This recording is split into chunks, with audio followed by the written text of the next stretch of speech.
ձեզ հետ Արև ռադիոն է։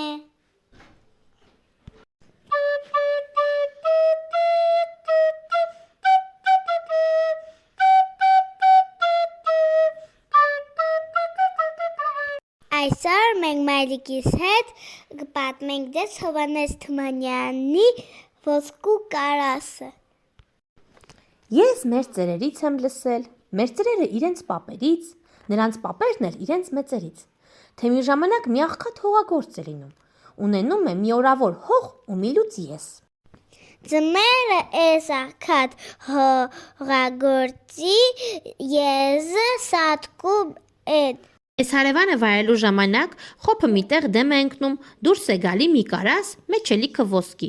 եզները լծած թողնում է, վազում է գյուղը հողատիրոջ մոտ։ Յաճկը դույս քո հողումը մի կարաս ոսկի դուրս եկավ արի տար։ Չէ աղբեր, էդ իմը չի, պատասխանում է հողատերը։ Հողի վարձը դու տվել ես, դու վարում ես, այն հողումն ինչ էլ դուրս գա քունն է։ Ոսկի է դուրս եկել, թող ոսկի լինի, էլի քունն է։ Սկսում են վիճել, սա ասում է քունն է, նա թե չէ քունը։ Վեճը տաքանում է, իրար ծեծում են, գնում են թագավորի մոտ գանգատ։ Թագավորը մի կարաս ոսկու անունը լսում է թե չէ, աչքերը 4 է բացանում, ասում է. Ոչ քունն է, ոչ դրանը, իմ հողումը կարասով ոսկի է դուրս եկել, իմն է։ Իր մարդկանց նում է կարասի բերանը բացանել տալի, տեսնում է ինչ ոսկի, կարասը լիքը օձ, զարհուրած ու կատաղած ետ է գալի, հրամայում է պատժեն անգետ ռանչպարներին, որ հարձակվել են իրեն խաբել։ Թագավորն ապրած կենա, գոռում են խեղճերը, մեզ ինչու է սպանում, լավ չես տեսել, օձ չկա, այնտեղ ոսկի է, ոսկի։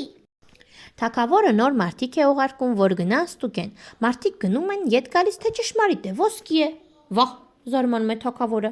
ասում է, երևի լավ չտեսա, կամ տեսածն են, կարասը չէր, վեր է կենում, մին էլ գնում, կարասը բաց է անում, դարձյալ մեջը լիքը օձ։